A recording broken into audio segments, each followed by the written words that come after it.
On to everyone's favorite subject, which is sex. Now, most people associate sex with alcohol. Oh, it's sexy. You're doing things naughty. Things are happening. Emotions are flying. Let's go. I'm ready. But does drunk sex necessarily mean good sex? What I'm going to do is go over four of the lies that I believe were true back when I was drinking and uncomfortably debunk them, and then go ahead and say the four truths that I learned from sobriety. Ready? This is going to be uncomfortable. Let's dive right in.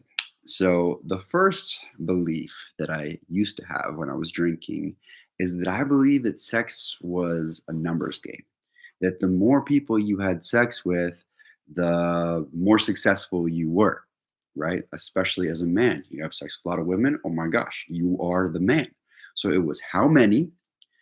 It wasn't just how many, it was how many, how hot on a scale of 1 to 10, how hot was that person you had sex with, and how long did you last in the bedroom? Those are like the three biggest main drivers of the sex that I had, unfortunately, because I thought if you lasted a long time, if you were in bed with a super sexy woman, if you had a lot of sex, then like I said, you were the man. But that's completely not true. Which leads me to the next point, number two, that sex does not bring you confidence. Sorry, guys. The one thing I can think of is just, this what's the guy Leonardo DiCaprio right now? How he just like has sex with these models who are like 23, and by the time he was 26, he breaks up with them. I just honestly look at that life and I'm like, I know that he's not happy. Why? Because when you're just like having sex for like the physical looks of people or how young they are, or you're at his age, like you're not there, you have some sort of void in your life and you're not going to be able to fill it with sex with people for the wrong reasons.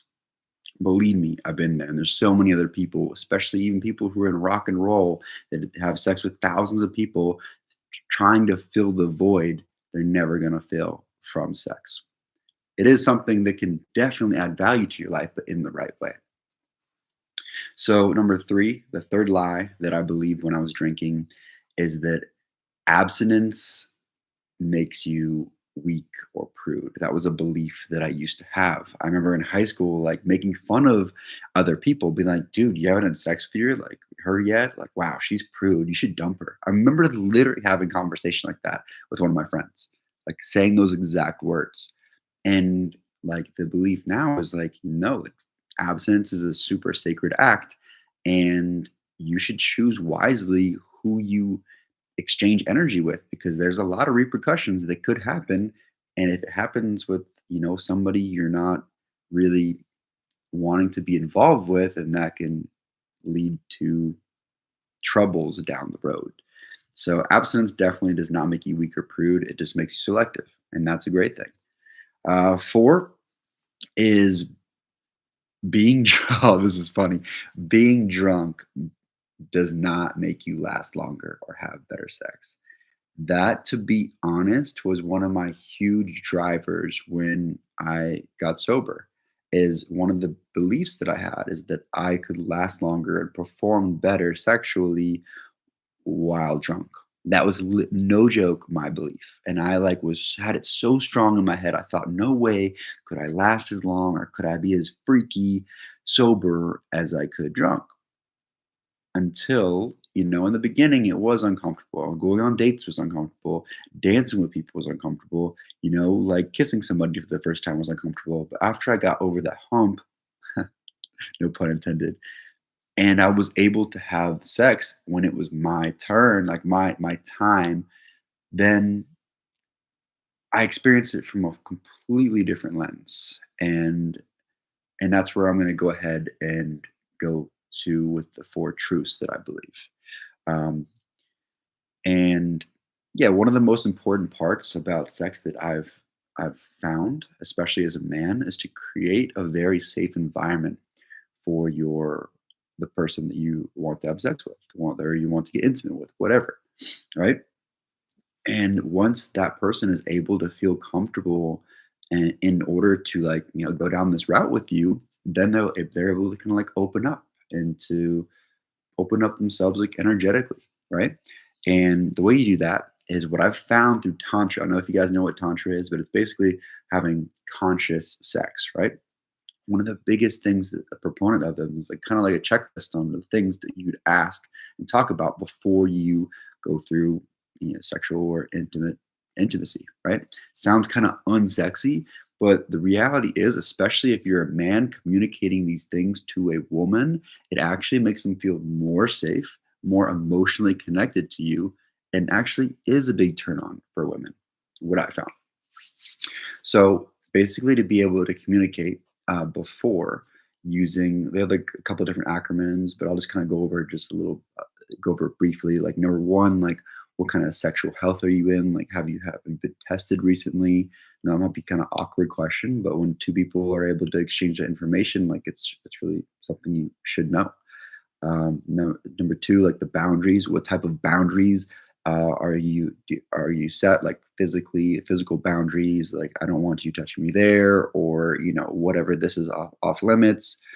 Desires is basically like what you're kind of into, what you're looking for in a partner and sexually. And the M, which is basically just kind of like meet up. Like after we do whatever we decide that we're going to do, then how would you like to be? Like, what kind of aftercare would you like to have? Like, would you want me to like stay in contact with you, message you in a couple hours, message you the next day? And it sounds kind of like weird and like edgy and uncomfortable, and it is. But after you do a couple of these conversations, like it could even be, somebody you haven't even gotten intimate with yet, of course. And after you have these conversations like over and over, you start to realize the other person really respects like your honesty and your communication. Well, most people don't do this, and this is definitely not what I was like, literally the exact opposite of what I did when I was unconsciously just having sex. But to be honest, like the reason I'm saying sharing all this stuff with you is because like the sexual and intimate relationships that I've had recently are 10 times better than I ever had while doing drunk hookups. Like drunk hookups are just like honestly, I don't regret it. Like it was a part of my history. It's part of where I was, but like has nothing compared to conscious sex. So that's number one is do the communication. Try out the if you haven't looked up like tantra and how to have that conversation, just rewind this video or look it up on your own. But huge movement for me in my intimate relationships. Two is plan based off of the woman's cycles or moods. They have different apps where you can like track your partners. This is kind of like to the point where like you already are being intimate, like sexually intimate with your partner, and then you can actually track your partner's cycles so that you can kind of figure out, okay, like what kind of mood is she in right now?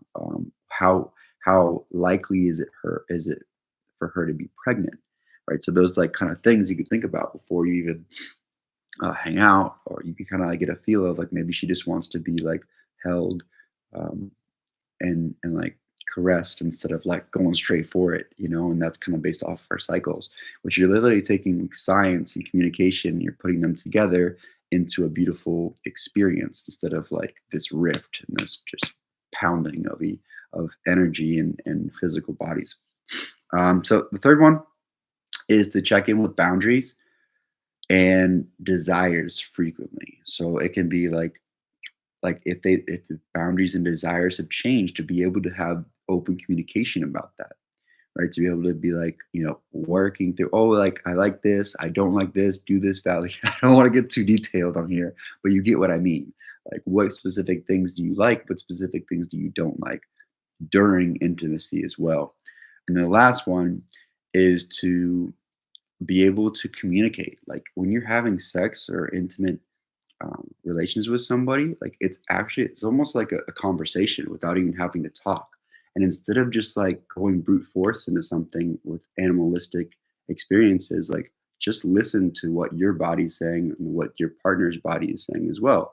And when you're drunk and you're hammered and you're all drugged up, like it's hard to listen. It's hard to communicate through your body. It's hard to feel the energy, but when you are sober and having conscious sex, you're able to do that on another level, which brings your sex to another level as well.